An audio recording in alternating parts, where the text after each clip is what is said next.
بسم اللہ الرحمن الرحیم اللہم صلی علی محمد وآل محمد۔ واقعہ معراج کی تاریخ اور سال کے متعلق مورخین اور اہل سیر کی رائے مختلف ہیں۔ ان میں سے ایک رائے یہ ہے کہ نبوت کی 12ویں سال 27 رجب کو 51 سال 5 مہینہ کی عمر میں نبی اکرم صلی اللہ علیہ وآلہ وسلم کو معراج ہوئی۔ اسلامی سال کا 7واں مہینہ رجب المرجب ہے۔ رجب ان 4 مہینوں میں سے ایک ہے جنہیں اللہ تبارک و تعالیٰ نے حرمت والے مہینے قرار دیا ہے۔ اللہ کے نزدیک مہینوں کی تعداد 12 ہیں جو اللہ کی کتاب یعنی لوح محفوظ کے مطابق اس دن سے نافذ ہیں جس دن اللہ تعالیٰ نے آسمانوں اور زمین کو پیدا کیا۔ ان 12 مہینوں میں سے 4 مہینے حرمت والے ہیں۔ ان 4 مہینوں کی تحدید قرآن کریم میں نہیں ہے بلکہ نبی اکرم صلی اللہ علیہ وآلہ وسلم ان کو بیان فرماتا ہے، اور وہ یہ ہیں: ذی القعدہ، ذی الحجہ، محرم الحرام اور رجب المرجب۔ معلوم ہوا کہ حدیث نبوی کے بغیر قرآن کریم نہیں سمجھا جا سکتا۔ ان 4 مہینوں کو اشہر الحرم کہا جاتا ہے۔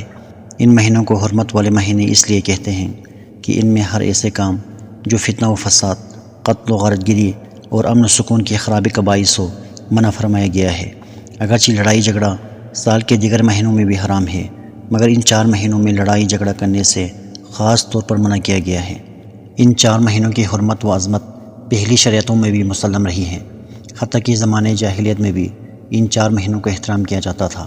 رجب کا مہینہ شروع ہونے پر حضور اکرم صلی اللہ علیہ وآلہ وسلم اللہ تعالیٰ سے دعا مانگا کرتے تھے کہ اللہ رجب اور شعبان کے مہینوں میں ہمیں برکت عطا فرما اور ماہ رمضان تک ہمیں پہنچا دے۔ اس دعا سے اندازہ ہوتا ہے کہ آپ صلی اللہ علیہ وآلہ وسلم کے نزدیک رمضان کی کتنی اہمیت تھی کہ ماہ رمضان کی عبادت کو حاصل کرنے کے لیے آپ صلی اللہ علیہ وآلہ وسلم رمضان سے 2 ماہ قبل دعاؤں کا سلسلہ شروع فرماتے تھے۔ ماہ رجب کو بھی آپ صلی اللہ علیہ وآلہ وسلم کی دعائی برکت حاصل ہوئی، جس سے ماہ رجب کا کسی حد تک مبارک ہونا ثابت ہوتا ہے۔ مسجد حرام سے مسجد اقصیٰ تک کا سفر، جس کا تذکرہ سورۃ بنی اسرائیل میں کیا گیا ہے، اس کو اسراء کہتے ہیں، اور یہاں جو سفر آسمانوں کی طرف ہوا اس کا نام معراج ہے۔ معراج عروج سے نکلا ہے جس کے معنی چڑھنے کے ہیں۔ اس مقدس واقعے کو اسراء اور معراج دونوں ناموں سے یاد کیا جاتا ہے۔ اس واقعے کا ذکر سورہ نجم کی آیات میں بھی ہے۔ سورہ نجم کی آیات 13 تا 18 میں وضاحت ہے کہ حضور اکرم صلی اللہ علیہ وآلہ وسلم نے اس موقع پر بڑی بڑی نشانیں ملاحظہ فرمائیں۔ قرآن کریم اور احادیث متواترہ سے ثابت ہیں کہ اسراء و معراج کا تمام سفر صرف روحانی نہیں بلکہ جسمانی بھی تھا، یعنی نبی اکرم صلی اللہ علیہ وآلہ وسلم کا یہ سفر کوئی خواب نہیں تھا بلکہ ایک جسمانی سفر اور عینی مشاہدہ تھا۔ یہ ایک معجزہ تھا کہ مختلف مراحل سے گزر کر اتنا بڑا سفر اللہ تعالیٰ نے اپنی قدرت سے صرف رات کے ایک حصے میں مکمل کر دیا۔ اللہ تعالیٰ جو پوری کائنات کا پیدا کرنے والا ہے، اس کے لیے کوئی بھی کام مشکل نہیں ہے، کیونکہ وہ قادر مطلق ہے، جو چاہتا ہے کرتا ہے۔ اس کے تو ارادہ کرنے پر ہر چیز کا وجود ہو جاتا ہے۔ معراج کا واقعہ پوری انسانی تاریخ کا ایک عظیم، مبارک اور بے نظیر معجزہ ہے جس کی مثال تاریخ پیش کرنے سے قاصر ہیں۔ خالق کائنات نے اپنے محبوب کو دعوت دے کر اپنا مہمان بنانے کا وہ شرف عظیم عطا فرمایا جو نہ کسی انسان کو حاصل ہوا اور نہ کسی مقرب فرشتے کو۔ واقعہ معراج کے مقاصد میں جو سب سے مختصر اور عظیم بات قرآن مجید میں ذکر کی گئی ہیں وہ یہ ہیں کہ ہم نے آپ صلی اللہ علیہ وآلہ وسلم کو اپنی کچھ نشانیاں دکھلائیں۔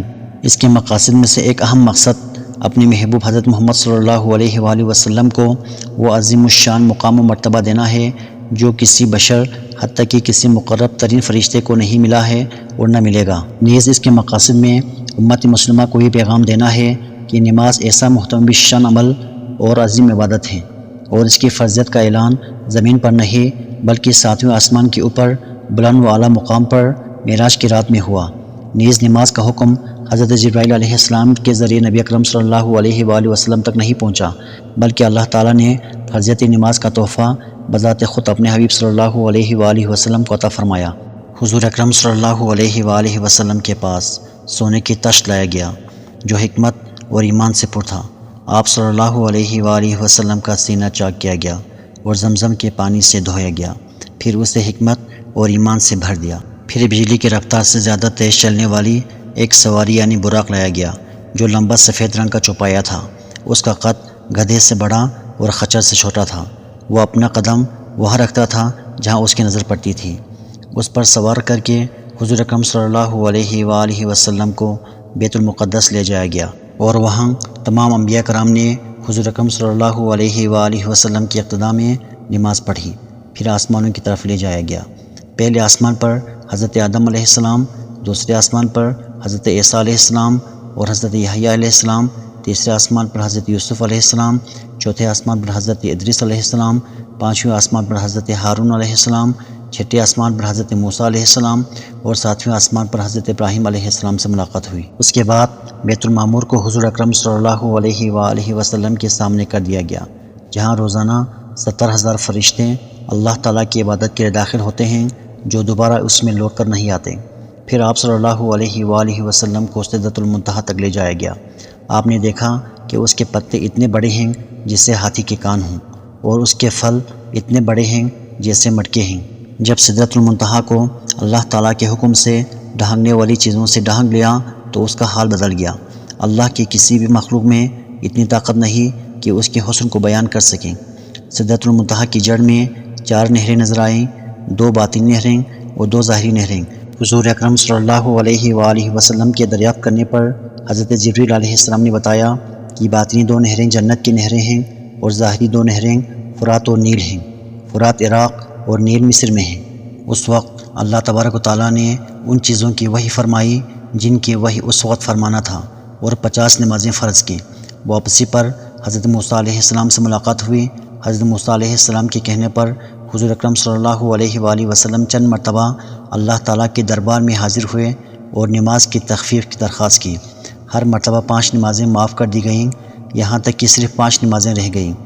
حضرت موسیٰ علیہ السلام نے اس پر بھی مزید تخفیف کی بات کہی، لیکن اس کے بعد حضور اکرم صلی اللہ علیہ وآلہ وسلم نے کہا کہ مجھے اس سے زیادہ تخفیف کا سوال کرنے میں شرم محسوس ہوتی ہے، اور میں اللہ تعالیٰ کی اس حکم کو تسلیم کرتا ہوں۔ اس پر اللہ تعالیٰ کی طرف سے یہ ندا دی گئی کہ میرے پاس بات بدلی نہیں جاتی، یعنی میں نے اپنی فریضہ کا حکم باقی رکھا اور اپنے بندوں سے تخفیف کر دی، اور میں ایک نیکی کا بدلہ 10 بنا کر دیتا ہوں۔